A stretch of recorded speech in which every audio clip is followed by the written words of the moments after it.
دیگه در خدمت آیه خیابانی هست. یه روز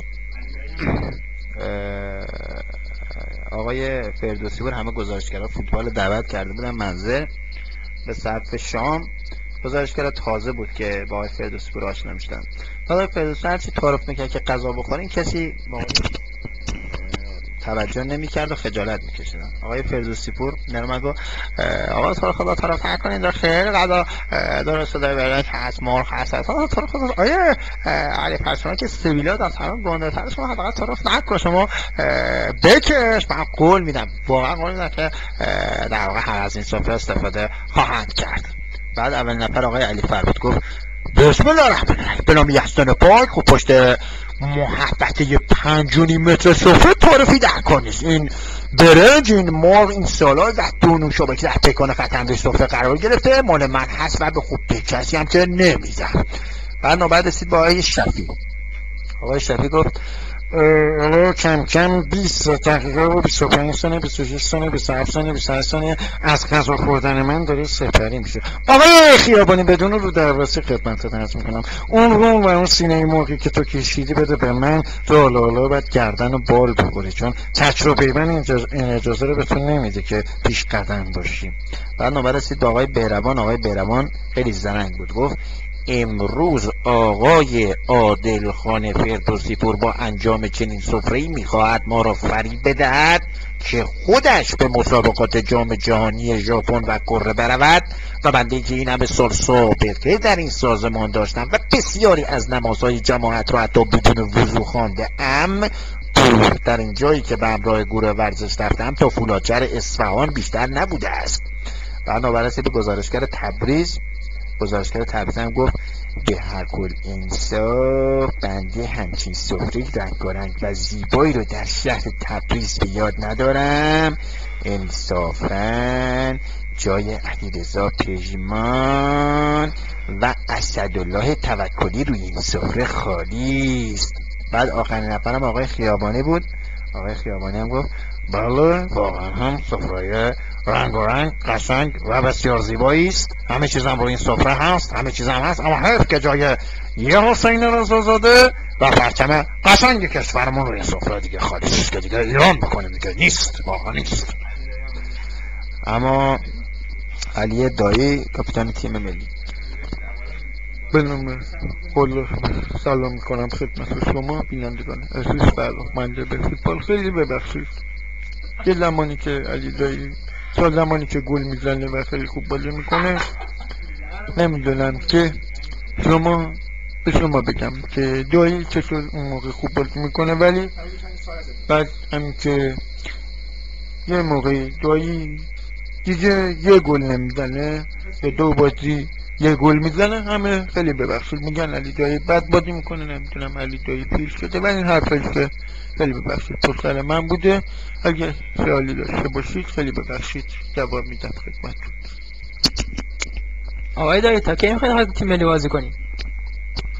اولا که به شما ربطی نداره که این سوالو میکنید. سوالو باید حداقل کمتر از یه وزیر نپرسه. در سال 2006 بازی میکنم، 2010 یه کاپیتانی دیگه برای تیم ملی خواهم داشت. خیلی ببخشید تو جام جهانی 2014 هم هستم چون 49 سالم 45 سال بیشتر نیست اونجا. 2018 اونجا دیگه پسرم میخوام خودم مربی تیم ملی میشم و تیم ملی رو اداره میکنم. جام جهانی 2022 پسرم کاپیتان تیم ملی هست و اونجا تیم ملی رو اداره میکنه و در جام جهانی 2026 انشالله علی دایی با دعای خیلی مردم موفق میشه که همه دنیا رو فتح بکنه و انشالله اگرم یه روزی که انشالله 400-500 سال که عمر میکنم ولی اگه یه روزی بمیرم با تیم فوتبال شهرداری بهشت یه قرارداد 4 ساله بستم که اونجا بازی خواهم کرد و انشالله نشون پروین تیم پروین که نماینده تیم جهنم تو باشگاه اون دنیا هست و بهش نشون میدم که چیکار میکنه. اما این گزارشگر شیراز داره زمانی که توپ گل میشه چی نمیگه ولی اوت میشه بیشتر حرف میزنه مثل به این صورت. حالا مجددا سیاوش اکبرپور محمود خرمزی فرصت برای فجر سپاسی و گل اول فجر سپاسی شیراز به وسیله علی علیزاده به دست میاد. اما زمانی که توپ کورنر میشه به این صورت حالا سیاوش اکبرپور، علی علیزاده، سید مهدی حسینی و کورنر برای فجر سپاسی شیراز. دقیقه 38 این کورنر به وسیله سید مهدی حسینی شکل میره ثبت این کورنر برای فجر شهید سپاسی شیراز. اما میریم به برنامه‌های دیگه و برنامه‌های مختلف. اول این صدا رو گوش کنید. بله میریم سراغ برنامه بعدی، برنامه بروژک و استاد نجار رو خدمتون اجرا بکنیم. حتی این صدایی که اومد بعدا خدمتون رو بکنیم صدای چی بود. من بروژن کمال، من از اینجا میرم یه جایی که چه دیگه اصلا نباشی. آشیان نجان همایی بیرون سرده، من سرما میکنم جونه جون. صدای کلاه قرمزی. مصری این جفت فرنش کندشون خود کارم کچونو بودی نقاشی اینم خوبه.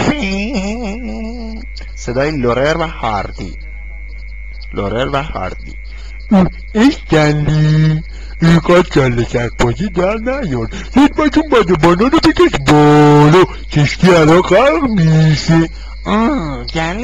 گله بود. این که منو کجا بودی؟ اونو بدیش به من جان. اما صدای سیاه ساکتی در پیام‌های بازرگانی، سیاه خلافکاری که برنامه‌اش از طریق راهنمایی بر رانندگی پخش.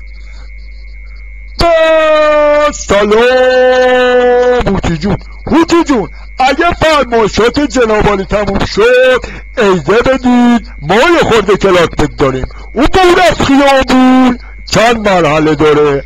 اول طالب شدن. یعنی چی؟ یعنی طالب میشی که از خیابون رد چی. صدای خسروشاهی در فیلم سینمایی گلستان که به جای کرشنا صحبت کردن و فیلم های مختلف دیگه. نه دست جیبم، دسته که منو کتک زدی از من خداحافظی کن. اگه توی خانواده سگ اون خانواده به کسی فرض کنه به خاطر اینکه دشمن داره به صاحبش نزدیک میشه، ولی سگ‌های ها رو زنده داشت میبندن، چون سگ‌های ها حتی به صاحب خودشون هم فرض میکنن. نه دیگه سبجی من دیگه اینجا نمیمونم. به خدا قسم سبجی یه روزی میم که بتونم انتقام همه این نکسان از تو بگیرم. اما صدای پرویز بهرام، برنامه مسلمانان و ایران زمین. اینجا زاهیستارم برای فوقان باقی گذاشتن. پاکستان کشوری مسلمان اسلامی از گذشته های بسیار دور و از خدمت های پاکستانی گذشته. شهرهای لاهور و پیشاور از مهمترین شهرهای پاکستان به شمار می‌روند. روایت کننده برنامه حس برتر و راز بقا. گذشته های بسیار دور نشان می‌دهد که در جنگل های بزرگ نامیبیا گهگاه حشرات و پروانه های موذی هم یافت می‌شوند. این کروکودیل بسیار شگفت‌انگیز گهگاه برای فرار از دست خفاش ها و همچنین لاشه های دیگر حیوانات دست های خود را به علامت تسلیم بالا برده است و برای فرار هیچ راهی را دنبال نکرده است. اما این کپک برای این میخواند که خطری در این حوالی نزدیک است. صدای روایت کننده برنامه روایت فتح. اما زمین و زمان خاطر و سرد خواهد کرد و عشق را سلوحی خویش قرار خواهد داد. به عملیات کربلای 5 میرسیم که چه چیزی آغاز شده.